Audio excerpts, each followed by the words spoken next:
I wrote 10 Touhou songs in 10 days, and this is how it went.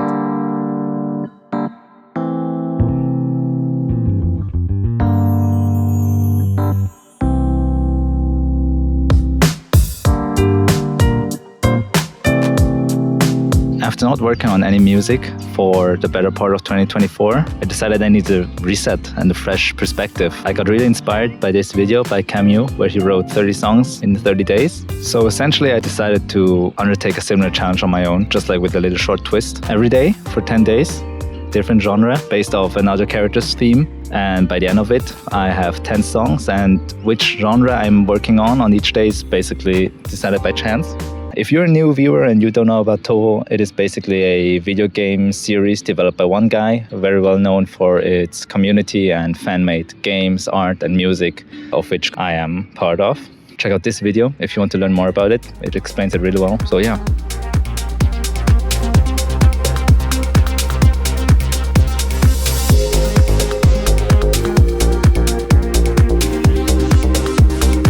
The challenge started off with none other than the series protagonist. With it being the first day, I knew I had to come up with something good. I wrote house tracks before, but never worked with her theme, nor did I do it in one day. I was in familiar territory, which helped me a lot in progressing quickly and laying down ideas one after another.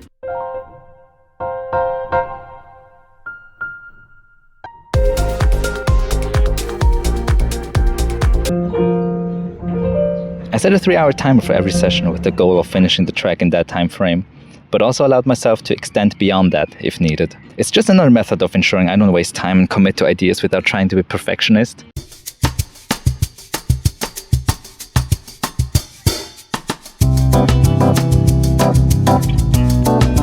So day 2 rolls around, and of course the protagonist is joined by her partner in crime Marisa in a musical direction none other than Bossa Nova. Bossa Nova. I've never written Bossa Nova before, neither did I record any live instruments ever in my music, because I only listen to Bossa Nova and don't really have like a theoretical foundation. C6-9, Yeah. E-7, and a G7 with a 13.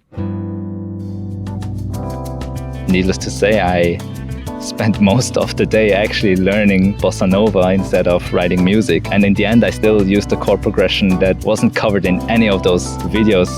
So one big takeaway from this day is that I actually really enjoy writing bass lines. I also wish I had more time to flesh out the piano solos and the guitar solos, but little did I know I was going to use the piano on the next day anyway. So day 3.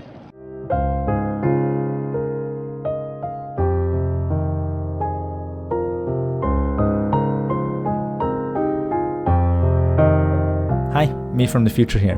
If you're enjoying this video, please leave a like, and if you want to see more like this, then subscribe to my channel, because those numbers really help me out. We have day 3 rolling around. It's 5 p.m. already. Let's see what we got today. Ooh, wild card. So on day 3, I drew the wild card, which means I allowed myself to compose in any direction I want. Being free in the musical direction, I had to experiment a little bit. And finally, I decided for it to be a piano piece. This theme has countless arrangements and is known beyond the Touhou community, making it challenging to give the song uniqueness. I had to come up with new parts and own compositions. With initially no goal in mind, I had started day 3, but day 4 proved to be quite the opposite.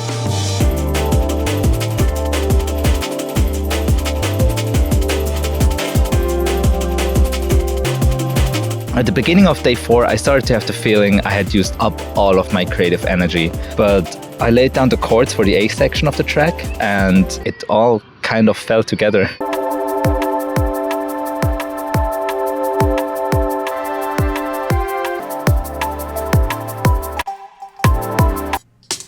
I spent a lot of time working on the lead sound of section B without even knowing if it's the sound I wanted for that section.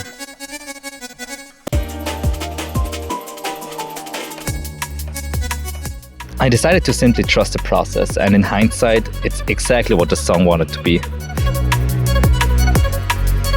This sort of mentality is something that I would also carry forward to day 5.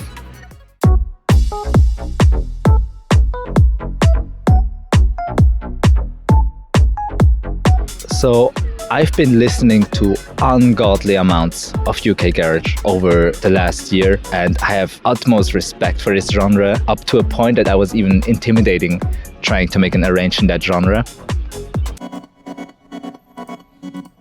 Stutters are the hottest thing right now in UK bass music, and I also wanted to kind of make the song recognizable for that genre, so I added like the shuffled heads, some breaks, and vocal samples. Yukari's theme worked surprisingly well in the song, and Tech House was still on the menu after the first day. Still, I had a lot of fun playing with the shuffled heads, vocal samples, and the warm synths. The tempo would slow down even more for the next day because we're going to hip-hop.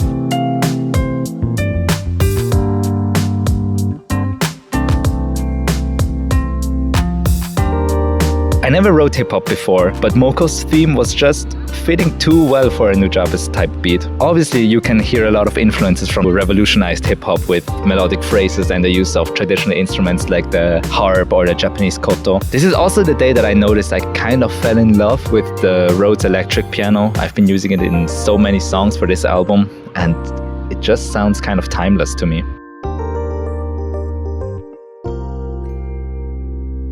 So day 6 saw a leap from the electronic instruments and sounds, but day 7 would completely leave transistors and electronics behind because we are writing an orchestral piece.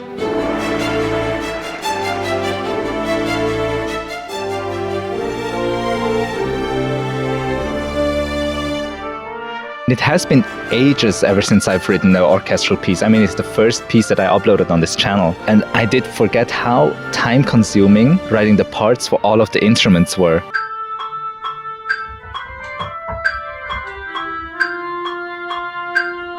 I would spend tens of minutes writing, recording, and adjusting parts just to do it all over again while keeping the idea for the piece in the head.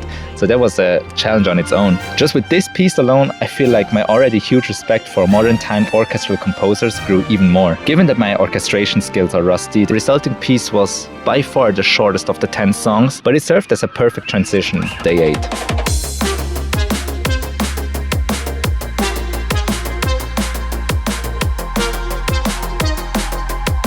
So drum and bass is my most produced genre and has a very special place in my heart.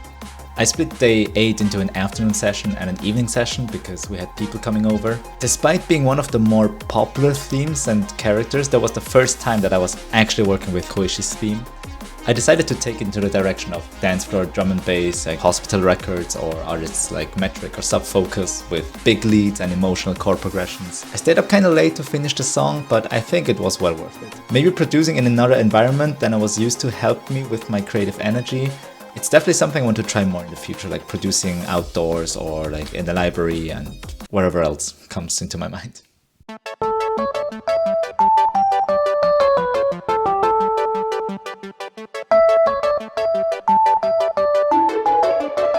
The challenge is coming closer to an end and there's only one genre left, as I had already decided in advance what the final day song is going to be. I didn't know how to call the genre, but it was supposed to be cutesy music you would hear in 2D side-scroller games.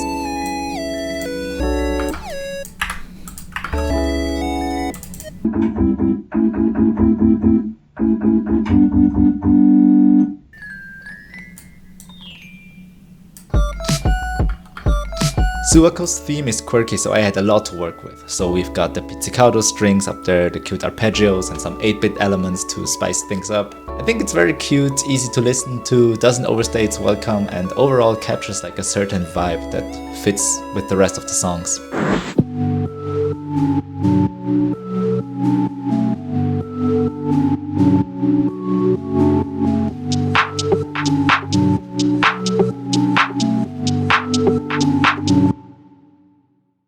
Recently, I've been into Fred Again's new album, 10 Days, especially the name-giving song, 10. So I decided to make a tribute song, adding in the Touhou motive. That means I had to remake the song from scratch, but luckily people found out which samples Fred used. And the biggest challenge was recreating all effects and ear candy in the break.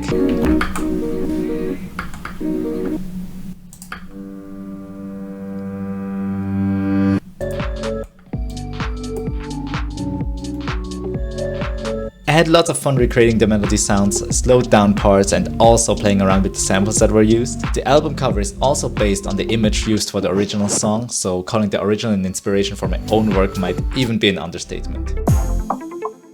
I set out to write 10 Touhou songs in 10 days, but recording myself and documenting the process taught me a lot about not only discipline but also the creative act itself. I streamlined my process by mixing on the fly and mastering, with literally putting only limiter on the master track. I'm not preaching that producing fast is the best way for creative work in general, but I believe it's a good way to kickstart a new chapter for yourself as an artist. I mean, there's a reason why challenges like Inktober exist, or the challenge where writers write a short story every day for 30 days. There can never be enough art in the world, and I think that it's really cool that we are privileged enough to live in a time where making and enjoying art is so accessible. I hope you were able to take something away from this video. I really put in a lot of effort into it, and if you did, please leave a like and subscribe to see more music content like this in the future. After all, the biggest lesson that I learned from all this is that I have to fix my posture, because oh my god, what is that?